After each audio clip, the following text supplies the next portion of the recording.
You're listening to Systemic Era Podcast. The failure was designed. Fetterman will probably quit, based on an article by John Stoker.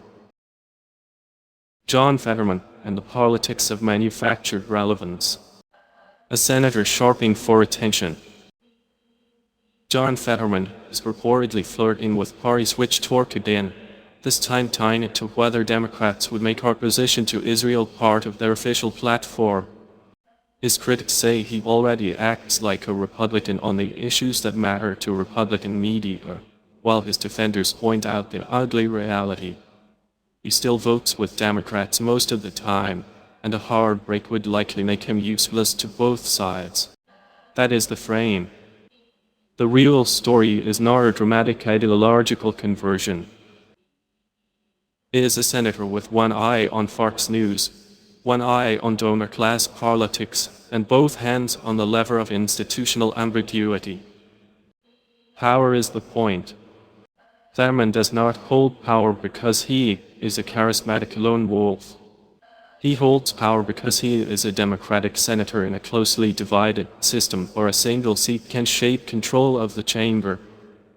That is why his former chief of staff's warning matters.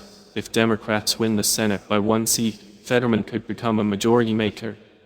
And in that position, attention is a form of leverage. This is the logic of the spoiler, not the statesman. You do not need to switch parties to extract maximum value from chaos. You just need to remain inside the tent while making it impossible to trust the person standing under it. The Fox News Democrat. Fetterman's real constituency in the article is not Pennsylvania Republicans, who are said not to be interested in voting for him. It is the right-wing media ecosystem that rewards Democrats who perform contempt for their own coalition. He appears on Fox as the Democrat who tells Republicans their grievances are correct and their enemies are ridiculous. That is not political courage. It is a branding strategy built on feeding conservative viewers a Democratic face that validates their politics. It works only because it obscures the difference between being unpopular and being useful to power. He is not building a cross-party coalition. He is auditioning for permission from the people who would never support him electorally. The false center. The article tries to settle the matter by citing his voting record and GovTrack analysis, which places him to the left of some senators marketed as more progressive.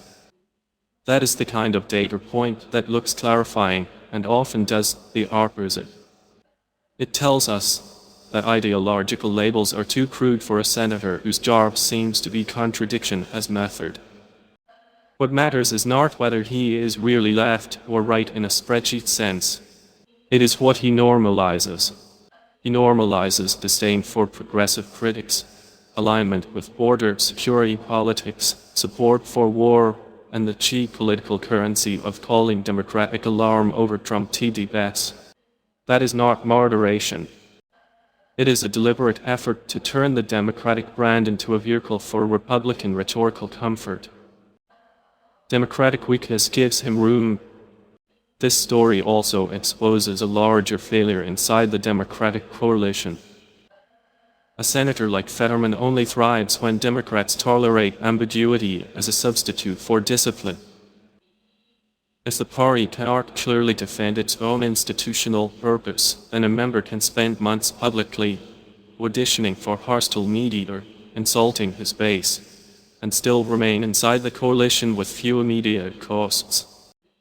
The article is right to note that he would become irrelevant if he actually switched parties. That is because his value depends on the very thing he is undermining, Democratic trust. He wants the credibility of rebellion without the risk of exile. That is a familiar arrangement in modern politics, where elected officials often treat their own party as a stage set rather than an obligation. A familiar pattern. Fetterman is not a singular anomaly. He is part of a recurring pattern in which elected Democrats seek durability through performative defection from their own voters. Joe Lieberman, Joe Manchin, and Kirsten Sinema all showed the same basic truth. You can weaponize instability for a while, extract attention, and then discover that your base has stopped believing you. That is the useful lesson here. The political system does not merely reward conviction or betrayal. It rewards whoever can convert institutional position into media or value while evading accountability for the damage done along the way. Fetterman's current act is not about principle. It is about staying legible to power even as he makes himself less credible to the people who put him there. A larger lesson. The deeper problem is not one senator's wandering loyalties. It is a Democratic Party that still allows internal sabotage to masquerade as independence, and a mediator system that mistakes provocation for seriousness. When politicians learn they can keep institutional benefits while feeding reactionary narratives, they will keep doing it. That is the structure. Fetterman is not drifting outside it. He is exploiting it exactly as designed. You've been listening to Systemic Error. Thanks to AlterNet for today's article. With the automated voice of Riza, thanks for listening.